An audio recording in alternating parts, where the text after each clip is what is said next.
my dogs.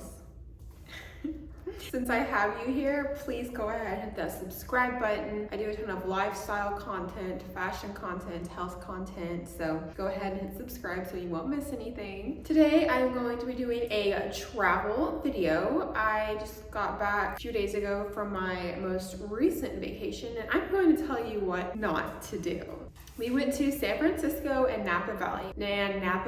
So I'm going to be telling you what not to do at Napa Valley or for Napa Valley. So we were staying in San Francisco and we did a day trip to Napa Valley. So first thing, number one, what not to do. Do not go into Napa Valley if you're doing a one-day trip without having any transportation plans. So you need to have a designated driver, a scheduled driver, whether that be taxi, Uber. If you have some personal scheduled driver, you need to do that in advance, or don't do just a day trip in Napa Valley. You need to stay in Napa Valley. So like I said, we did a day trip. We went up there by Uber, and then when we got there, we went to like northern Napa Valley. We quickly realized that it was a very small town and it was a Sunday, so that probably had something to do with it. We didn't see many people driving around, and we couldn't get transportation to our next winery, and we just had problems finding transportation even to get back to our hotel in San Francisco. Number two of what not to do. Do not overbook yourself. Do not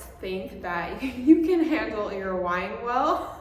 Especially if you're doing a day trip, you need to do just one winery. Or if you're staying in Napa for several days, you need to do one winery a day, depending on what packages you buy. I bought a more in-depth, like sit down, more wine type package.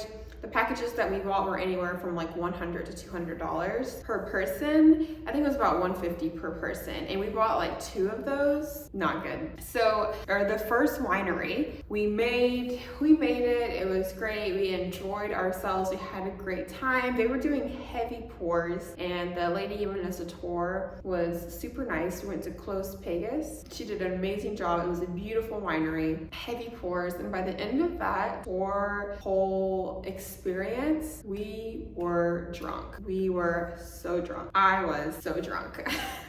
And like I said about the transportation, we couldn't get like transportation to go to our next winery. So we couldn't find an Uber, let alone we were super drunk. And so finally, when we did get an Uber there, we decided to take the chance. Like, since we already have a Uber, let's just go ahead and head back. So we went and headed back, and like I said, we booked 2. So we lost about 2 wineries. So we lost about like $200 because it was just way too much. We were super drunk. There was lack of transportation. So yeah, you need to do a winery a day depending on what package you buy. And if you're just doing one day, you should need to do one full experience wine tour. And number 3, if you're doing a day trip to Napa Valley, wine drunk hits people just a little differently. It can be a little bit more aggressive, especially if you don't prepare. So you need to make sure that you have eaten before you go. Do not go to Napa Valley on an empty stomach. I speak from experience. We woke up super early. I had like a pumpkin bread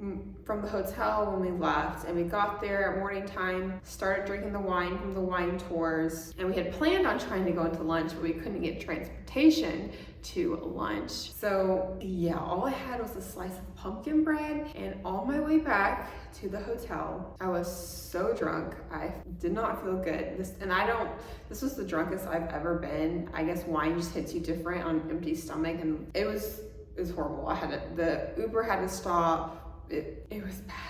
So do not go to Napa Valley on an empty stomach. You need to have food in your stomach. You need to be prepared, and wow. That's pretty much all I have to say. Overall, it was a good experience. Just the second half kind of sucks because we weren't really prepared. We didn't know what we were getting ourselves into. So remember, make sure you have transportation or plan transportation. Do not overbook. Do a winery a day or just one winery if you're doing a one-day trip. And make sure you have eaten and you have food in your stomach before you do all the wine tasting, because they do heavy pores, and that wine will get you. And I'm trying to think if there's anything else. No, but I think that's it. So just make sure you plan accordingly, Google things, and maybe don't go on a Sunday. There are smaller towns in Napa Valley, so it's not like San Francisco where there's Ubers everywhere. So just be aware of that, but you should go. It was beautiful. And we had a great time, even though towards the end it got a little rough, but we enjoyed ourselves. So that's all I have for you guys. Make sure you give this video a thumbs up, subscribe to my channel, and I will see you guys next time.